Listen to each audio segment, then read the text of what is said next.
والصلاة والسلام على سيد المرسلين وعلى آله وأصحابه أجمعين. أما بعد فأعوذ بالله من الشيطان الرجيم. بسم الله الرحمن الرحيم. واعتصموا بحبل الله جميعا. صدق الله مولانا العظيم وصدق رسوله النبي الكريم. إن الله وملائكته يصلون على النبي يا أيها الذين آمنوا صلوا عليه وسلموا تسليما. اللهم صل على سيدنا ومولانا محمد وبارك وسلم. الصلاة والسلام عليك يا سيدي يا رسول الله وعلى آلك وأصحابك يا حبيب الله. بعد الحمد والصلاة علماء مشائخ حاضرین محفل، اللہ تعالیٰ کا بڑا احسان ہے کہ اس کریم پروردگار نے ہمیں اس مبارک نشست میں حاضری کا شرف نصیب فرمایا ہے۔ آستانہ عالیہ مقام شریف سے حضرت صاحبزادہ حامد عزیز سے تشریف فرما ہے۔ ہماری آج کی اس نشست کے عالم دین خطیب حضرت علامہ قاری ذوالفقار علی صاحب تشریف فرما ہے، اور ہمارے اس علاقہ وادی سون کے بڑے پرانے مسلک کے حق کے خدمت گزار محترم قاری محمد امین سیاری صاحب کی تشریف فرما ہے۔ بہت سے حضرات تشریف فرما ہے۔ وقت کا بالکل اختصار ہے، اور اس مختصر وقت میں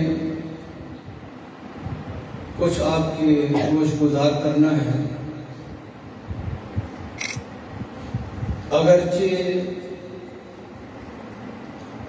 گفتگو کے لیے ایک اچھی خاصی تمہید کی ضرورت ہے، تاہم کہ اس کو مختصر کرتے ہیں۔ انشاءاللہ تعالی عنقریب جو ہماری نشستیں ہو رہی ہیں میلاد شریف کے حوالے سے، تو کسی نہ کسی مقام پہ اس کی مزید تفصیل بھی سامنے آ جائے گی۔ معزز سامعین، عرض یہ ہے کہ جو محاذ ہوتا ہے نا، جس کے اوپر دفاع ضروری ہوتا ہے، اب دیکھنا یہ ہوتا ہے کہ جس سمت سے حملے کا امکان ہے وہاں پوزیشن کو مضبوط کر دیا جائے۔ یہ شروع سے ہی ایک طریقہ چلا آ رہا ہے۔ آپ دیکھ لیں، سادے لفظوں میں اس طرح کہا جا سکتا ہے کہ جس چیز کی ضرورت ہوتی ہے وہ فراہم کرنی چاہیے۔ اب فطرت کا مسئلہ ہے کہ اگر آپ نے خیرات کرنی ہے تو جس چیز کی معاشرے میں ضرورت ہے اگر وہ فراہم کرو تو زیادہ ثواب ہے۔ مثلا لوگوں کو بھوک لگی ہے، روٹی کا انتظام کرنا ہے، اگر آپ پیسے دیتے ہو آٹا نایاب ہے تو اس کے بدلے میں اگر آٹا فراہم کرو تو زیادہ ثواب ہے۔ اب اس وقت میں اور اس دور میں جس سے ہم گزر رہے ہیں، مسلک حق اہل سنت کی جو تشریحات ہیں اس کے اندر بہت زیادہ دھاندلی کی جا رہی ہے۔ میں تھوڑا سا اس کی طرف آپ حضرات کو متوجہ کرنا چاہتا ہوں تاکہ ہم صراط مستقیم کے اوپر رہتے ہوئے اپنے نظریات اور ایمان کی حفاظت کریں۔ جو آیت کریمہ میں نے آپ کے سامنے تلاوت کی ہے، وَاعْتَصِمُوا بِحَبْلِ اللَّهِ جَمِيعًا، خالق کائنات جل جلالہ محمد والہ نے ارشاد فرمایا کہ اللہ کی رسی کو تم سب مل کر مضبوطی سے پکڑ لو، وَلَا تَفَرَّقُوا، اور تفریقہ میں نہ پڑے۔ آپ نے ذرا توجہ زیادہ رکھنی ہے، کیونکہ جب مختصر کلام کرنا ہے تو پھر توجہ کی زیادہ ضرورت ہے۔ تو انشاءاللہ اللہ کے فضل و کرم سے اللہ کے گھر میں موجود ہیں، جب توجہ بھی ہوگی، نیت بھی ہوگی، تو بات ضرور دل کے اوپر دستک دے گی۔ معزز سامعین، اب اس آیت کی جو تفسیر ہے وہ معاشرے میں بہت غلط کی جا رہی ہے، وہ میں تھوڑا سا آپ کو بتاتا ہوں۔ اللہ کی رسی کو مضبوطی سے پکڑ لو، دین اسلام کو مضبوطی سے پکڑ لو اور تفریقہ میں نہ پڑو۔ اب اس دور میں بہت سے لوگ، یہ کہا جا سکتا ہے کہ جنہوں نے غلطی کھائی انہوں نے کیا کیا؟ یہاں مسئلہ تو یہ ہے کہ تفریقہ میں نہ پڑو، اور جو تفریقہ میں پڑ گئے ہیں ان کو سمجھاؤ، اگر نہیں سمجھتے تو ان کو چھوڑ دو۔ یہ توجہ رکھنی ہے آپ لوگوں نے۔ اس کے علاوہ اگر کوئی تفسیر ہو اس کی تو بندہ حاضر ہے، اس کے اوپر تفاسیر موجود ہیں، اور وہ تفاسیر بیان کرنے والے شیخ الاسلام خواجہ قمر الدین سیالوی جیسے، اعلیٰ حضرت عظیم البرکت امام محمد رضا جیسے موجود ہے، سیدنا حضرت پیر مہر علی شاہ جیسے موجود ہیں۔ اس لیے علماء اور مشائخ کی موجودگی میں بندے ناچیز ڈنکے کی چوٹ پر مسئلہ کے حق اہل سنت کی ترجمانی کر رہا ہے، اور اگر لوگوں نے اہل سنت کا نام لے کر کاملی کی تو ہمیں دکھ لگے گا، یا اپنے آپ کو اہل سنت نہ کہیں۔ اگر اہل سنت کہتے ہیں تو جو تفسیر بنتی ہے اس کو بیان کریں، کوئی اور تفسیر ہم نہیں کرنے دیں گے۔ اولیاء اللہ کا ہاتھ ہمارے اوپر ہے، اور میں آپ کو عرض کروں، ید اللہ علی الجماعہ، میرے بھائی، اللہ کا ہاتھ جماعت کے اوپر ہے۔ جس جماعت کے اوپر ہے وہ جماعت اہل سنت و جماعت، اللہ کا ہاتھ ہمارے سر پہ۔ اس لیے کیا گھبرانے کی بات ہے؟ اگر اس دور کے کچھ لیڈر، کچھ نام نہاد رہنما اگر طریقہ بدل بھی گئے تو ہم نے شیخ الاسلام کے پیچھے رہنا ہے، ہم نے امام محمد رضا کے پیچھے رہنا ہے، ہم نے سیدنا پیر مہر علی شاہ کے پیچھے رہنا ہے، ہم نے پیران پیر شیخ عبد القادر جیلانی کے پیچھے رہنا ہے۔ ان ہستیوں کے برعکس اگر کوئی بات ہو تو علوی کے ساتھ بات کر سکتا ہے۔ اس لیے وَاعْتَصِمُوا بِحَبْلِ اللَّهِ جَمِيعًا وَلَا تَفَرَّقُوا، اس کا معنی یہ ہے کہ اللہ کی رسی کو جو دین پر حق ہے بھائی اس کو مضبوطی سے پکڑ لو، فرقوں میں نہ پڑو، اور جو فرقے میں پڑا ہے پہلے اس کو سمجھاؤ۔ اگر وہ بندے کا پتر نہیں بنتا اور نہیں سمجھتا، نہ اس کے پاس جانے کی ضرورت ہے، نہ اس کو پاس اپنے پاس بلانے کی ضرورت ہے۔ کیا سمجھتے ہو؟ دین کیا ہے؟ ہمارے آقا انعامدار حضرت محمد مصطفیٰ صلی اللہ تعالی علیہ وسلم نے ارشاد فرمایا من فارق الجماعت شبرا فقد خلا حقت الاسلام من عنقہ. جو میں سادہ ترجمہ کرتا ہوں، تفسیر نہیں، سادہ ترجمہ. اپنے مسئلہ کے حق سے جو شخص ایک بالش، سمجھ رہے ہو، جو ایک بالش اپنے مذہب سے دائیں بائیں ہوا، اس نے اسلام کی رسی اپنی گردن سے نکال دی. بھائی واعتصموا بحبل اللہ، اللہ کی رسی کو مضبوطی سے پکڑو. اور جو ایک بالشت بھی دائیں اور بائیں ہوا، اس نے اسلام کی رسی اپنے دین سے نکال دی. اور جو میلوں مسافت کر کے چلا جائے ہے تو بے شک بے شک میرے بھائی ایک بالش کی اجازت نہیں. اور جو میلوں مسافت کر کے چلا جائے اس کا کیا بنے گا؟ میں تو حیران ہوتا ہوں کہ رسول اللہ صلی اللہ تعالی علیہ وسلم نے ارشاد فرمایا من وقر صاحب بدعہ فقد اعان علی حجم الاسلام. توجہ رکھنا، ہم اہل سنت ہیں، اور جو اہل سنت کے بعد سوائے وہ اہل بدعت ہیں. وہ بدعت ہیں، اہل بدعت ہیں، ہم اہل سنت ہیں. اور فرمان رسول پاک صلی اللہ علیہ وسلم کا کہ جس شخص نے اہل سنت کے ما سوا کی عزت کی،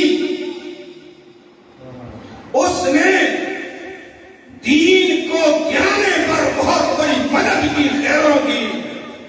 اس نے اپنے دین کو گرا دیا جس نے اہل بدعت کی تعظیم اور عزت کی. علامہ اسماعیل حقی نے ایک بات لکھی ہے، میں حیران ہو گیا. لوگ کہتے ہیں ایک سوال بنایا گیا، سوال دیکھنا، توجہ رکھنا.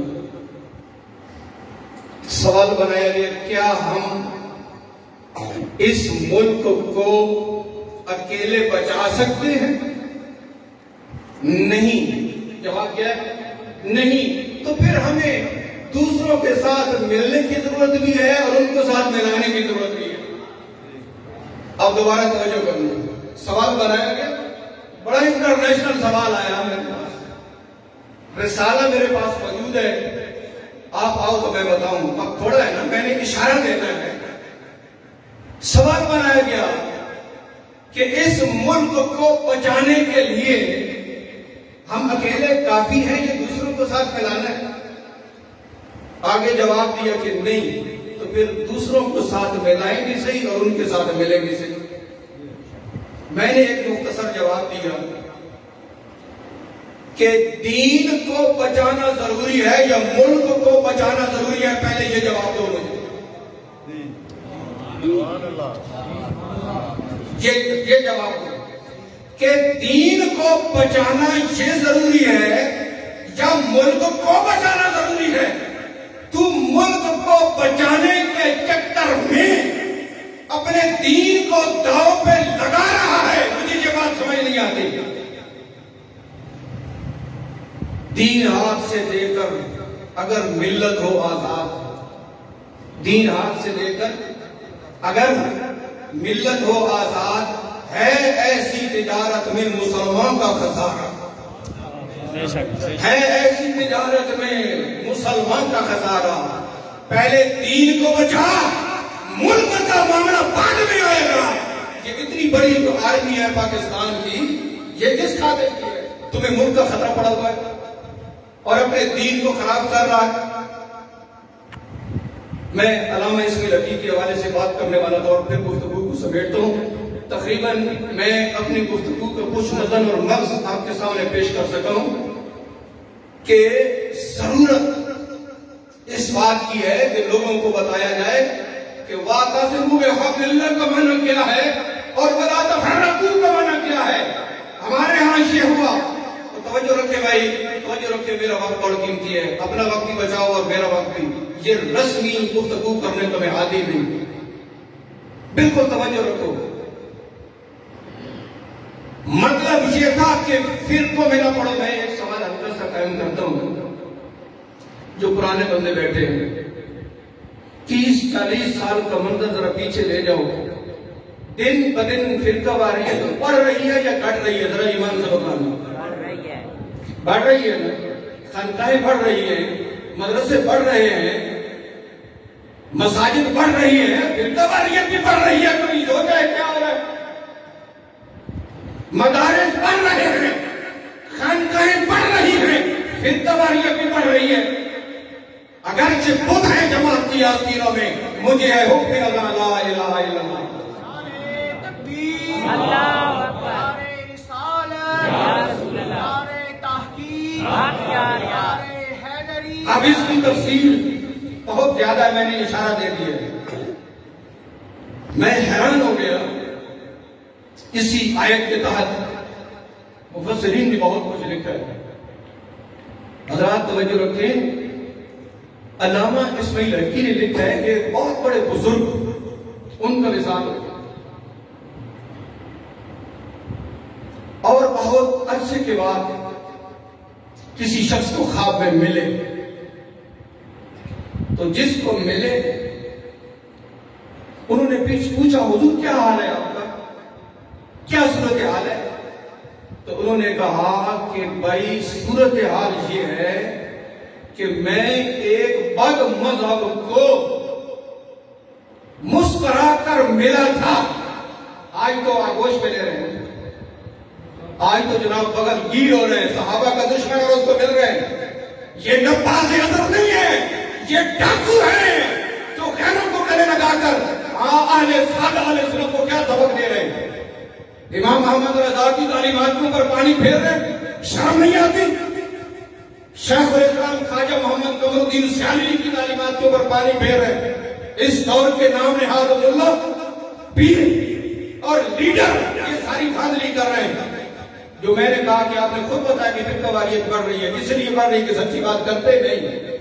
میں کہتا ہوں کہ آج حضور شیخ الاسلام کی بات کے اوپر آ جاؤ، میں تمہیں دکھاؤں گا خود کہ فرقہ واریت مرتی ہے یا نہیں مرتی۔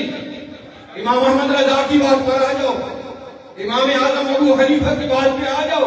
ہمارے پاس تو اکابرین موجود ہے یار، کیوں ان اکابرین کو چھوڑ کر اس دور کے علموں کو پیچھے چڑھ پڑے؟ کسی نے کوئی فرقہ بنایا، کسی نے کوئی فرقہ بنایا، اتنے بڑے مقتدر اور بزرگ ہستیوں کو چھوڑ کر کوئی انصاف کی بات ہے؟ علامہ اسماعیل حقی فرماتے ہیں کہ ان بزرگوں نے کہا کہ میں ایک دن، یہ بہت توجہ کی بات ہے، میں ایک دن ایک بد مذہب کو مسکرا کر ملا تھا، میرے اللہ نے، یہ ولی کامل کی بات ہے اور یہ معاملہ ان کی شان کے مطابق ہوگا، یاد رکھنا، تفصیل کا وقت نہیں ہے۔ میرے اللہ نے 30 سال تک مجھے یہ ڈانٹ دی کہ تو اس بد مذہب کو مسکرا کے کیوں ملا؟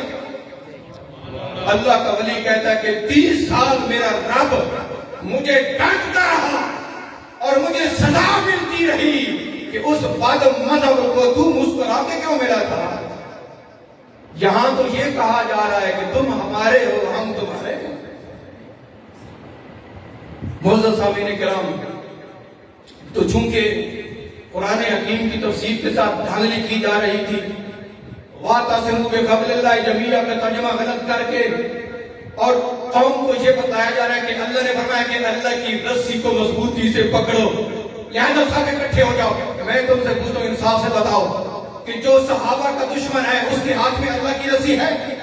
بتاؤ، جو صحابہ کا دشمن ہے اس کے ہاتھ میں اللہ کی رسی ہے؟ جو اہل بیت کا دشمن ہے اس کے ہاتھ میں اللہ کی رسی ہے؟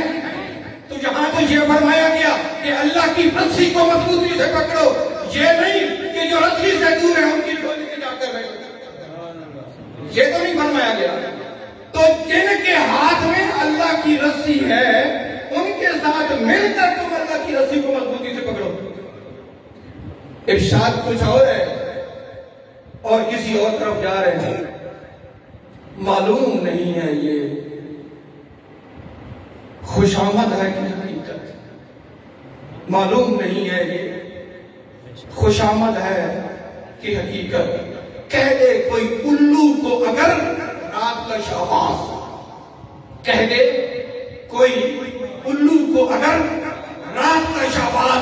میں نے کہا کہ ہم حضور شیخ الاسلام کے غلام ہیں، امام احمد رضا کے غلام ہیں، پیر مہری شاہ کے غلام ہیں، کسی الو کو رات کا شہباز نہیں کہیں گے، کسی الو کو رات کا شہباز نہیں کہیں گے۔ اور امت مسلمہ کے ساتھ، اہل سنت کے ساتھ جو دھوکہ کرنے والا ہے اس کو نبات نہیں کہیں گے، ڈاکو کہیں گے۔ میں نے جتنی بات کی میں نے خلاصہ عرض کیا، اور تفصیل انہی دنوں میں قریب قریب میرے خطابات ہیں، اس کی تفصیل آپ نیٹ پہ بھی، اور جن کو پتہ چلے گا براہ راست بھی آپ سماعت فرمائیں گے۔ جتنی میں نے عرض کی ہے الحمدللہ تعالی ہمارے پاس اس کے شواہد موجود ہیں، اور جو بات کی ہے وہ اللہ اور اس کے رسول کے حکم کے مطابق کی ہے۔ یہ سچی بات ہے نا کہ ہم اہل سنت ہیں؟ بولو ذرا آخری جملے، ہم اہل سنت ہیں، اور اہل سنت حق ہیں یا نہیں ہیں؟ اہل سنت حق ہیں۔ اگر دوسرے بھی حق ہیں تو پھر یہ کہنے کا کیا مطلب ہے؟ میں نے کہا پھر اہل سنت کا نام ہی چھوڑ دو، اس کو سب مسلمان ہے بس، آئندہ سب کوئی اہل سنت نہ کہے اپنے آپ کو، اور دوسرے ناموں کو بھی چھوڑ دو اور کہو کہ بھائی ہم تو سب مسلمان ہیں بس، سب ٹھیک ہے۔ جب یہ بات نہیں ہے کہ مسلمانی کی تعریف وہ اہل سنت جماعت کا لفظ بنتا ہے، ہم اس کو نہیں چھوڑ سکتے، اور یہ وہ نام ہے جو ہمیں اللہ نے عطا فرمائے، اللہ کے پیارے محبوب نے عطا فرمائے۔ اللہ پاک جل شانہ ہمیں حق بات سمجھنے کی توفیق نصیب فرمائے، اور ہمارے دلوں کو روشن فرمائے کہ ہم کلمہ حق کو سمجھ سکیں۔ حق بات پہ کٹتی ہے تو کٹ جائے صبح میری، اظہار تو کر جائے گا جو ٹپکے گا لہو میرا۔ آخر دعوانا